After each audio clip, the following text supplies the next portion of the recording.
Welcome everyone to Education Matters. I'm your host, Matthew DeAndrea. I am the Superintendent of Schools here in Wareham. This week's guest is Joyce Bakayaki. Joyce is a member of the school committee, and our topic this week will be what is the role and responsibility of the school committee. So, welcome, Joyce. Thank you. Good morning. Thanks for having me today. Thank you for being here. Sure. So, let's start with how many years you've been on the school committee and what motivated you to serve. So I've been on the school committee since 2017, so I believe that puts me in my 7th year as a school committee member. But I'll back up a little bit. So I'm a graduate of Wareham High School. I have 3 children who've gone through the schools from kindergarten to graduation. My youngest graduated in 2016, and so that's why I ran for school committee in 2017. I started volunteering on school councils when my oldest was in elementary school, so that was 1998. So you can do that math if you wanted to. And so with my experience as a school council member at the elementary, middle, and high school, I just felt like I thought that experience would be a stepping stone to being a school committee member. As a school council member, I had lots of interactions with the school committee, right. And I just wanted to continue to support the schools, and that's how I ended up on the school committee. One thing I think the public would ask is, what exactly does the school committee do? What are the responsibilities of the school committee? Well, it's not what most people, I think, believe a school committee member does. There are 3 areas where the school committee participates, and that is in the budget, in policy, and in the hiring and evaluation of the superintendent. Okay, so it's limited to those 3 areas. It is. And let's talk about budget first, because money is always a big issue in every town, in every school district. Mm-hmm. What is the process that the school committee goes through when they develop a budget?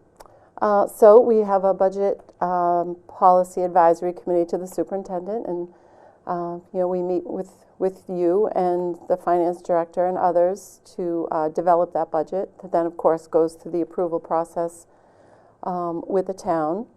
It follows various steps. We're coming up soon to have our public hearing on the budget for the next year.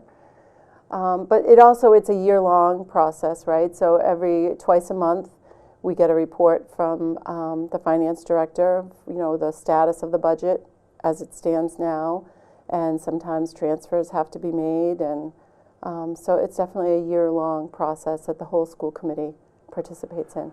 So what would be, so if I, as a member of the public, I might ask, well, that seems fairly easy. Mm-hmm. We just have the same teachers every year, and you just move the budget over to the next year. Mm-hmm. What are some of the challenges that come with putting a budget together? The biggest challenge is living within the means of the budget and of the town. Always cognizant of the fact that this is taxpayer money that we're using, and then there are the needs of the students, which change. We've seen those needs change over the last few years.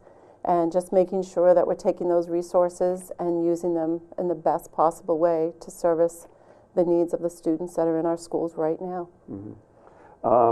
In addition, I think some of the challenges we've seen is around the contractual obligations we have. We have agreements we have 5 bargaining units, teachers, paras, custodians, food service, bus drivers, mm-hmm. and each year they have a certain amount of increase in their pay. Mm-hmm. Everybody gets a little bit of a raise every year, mm-hmm. and that certainly is impactful in our budget, and can be challenging to deal with.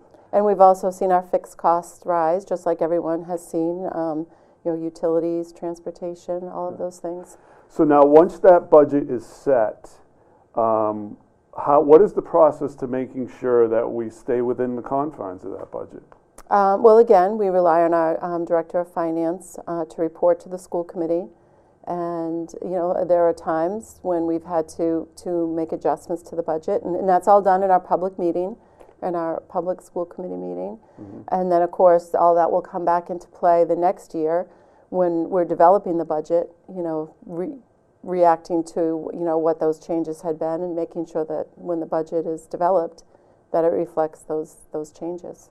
So if somebody from the public wanted to learn more about the budget or provide some input into the budget process or development, what would be the best way for them to do that? Well, first of all, I would say we would welcome any participation from the public regarding the budget. And every year we have a public hearing. It's actually coming up the first week in December. And we welcome the public. The budget is available.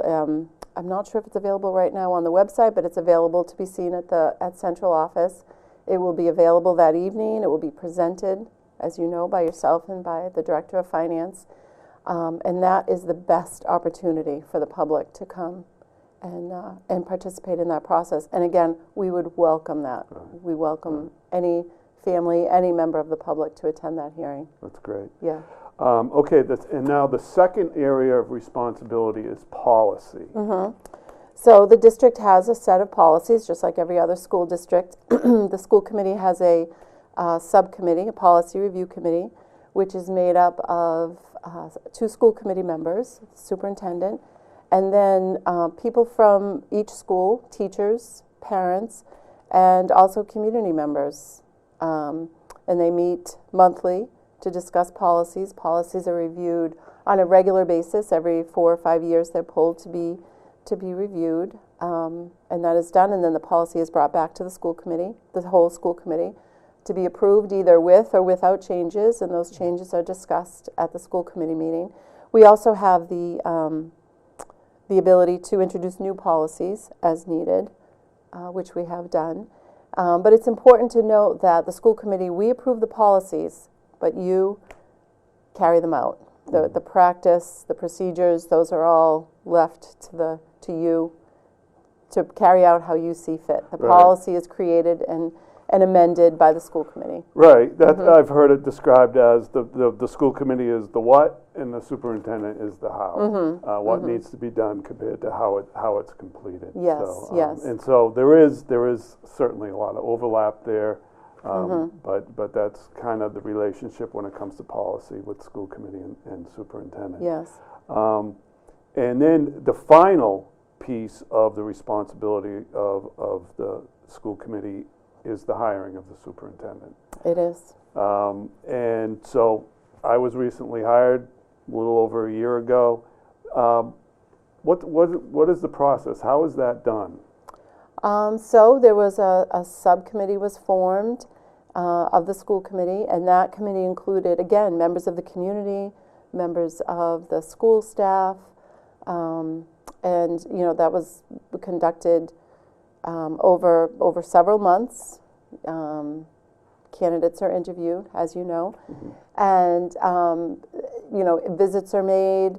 The public has the opportunity to come in and speak with you and other candidates at the time, and then final visits are made, final interviews are conducted, and then finally it's a vote of the school committee for the new superintendent. It's one of the most important things I think that the school committee can do. Right. And then there's that relationship between once the superintendent is hired, then the evaluation of the work that the superintendent is doing. And so how does the school committee stay on top of that?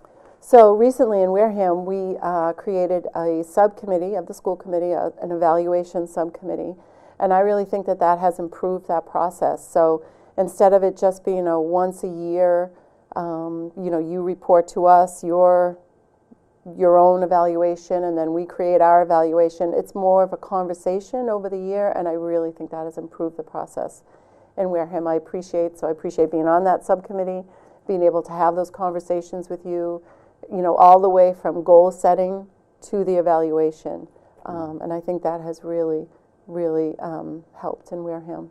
Definitely open line of communication. And again, talked about it all school committee meetings. It's not just happening on the subcommittee. The subcommittee reports to the school committee, and right. I from my perspective, it's been a good process as far as deciding on how we want to move the district forward, what goals make sense, what goals speak to the way our students are performing academically, and what steps we need to take to help to improve that. So those are the three main areas. Certainly, from my perspective as superintendent, there's a lot of gray areas where, is it the school committee's responsibility? Is it the superintendent's responsibility? And that may be by design, on purpose. And so we try to really work together well in order to move the district forward.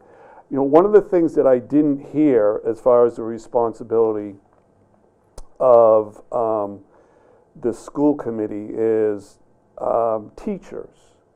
And so if a parent has a concern about something in the district, maybe a concern about their teacher, a concern about transportation, what should they do? What are you as a school committee member, if you get a phone call from someone in the community saying, hey, you're on the school committee, and they may not know exactly what the roles are, and they want you to address a certain topic that doesn't fall in one of those three areas. What do you tell them? So, well, first, I would say, we do have a policy that outlines the process for what would happen in those situations, but certainly people would reach out, and I first would ask, well, have you addressed this with the teacher or the principal or whoever, the issue is with, and then I would direct them to you,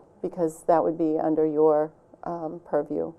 Because to take care of that situation. It's not up to us. Right. So the important piece of that is part of the responsibilities when you look at the whole district is personnel really falls under the superintendent and the building administrator. It does. It absolutely does.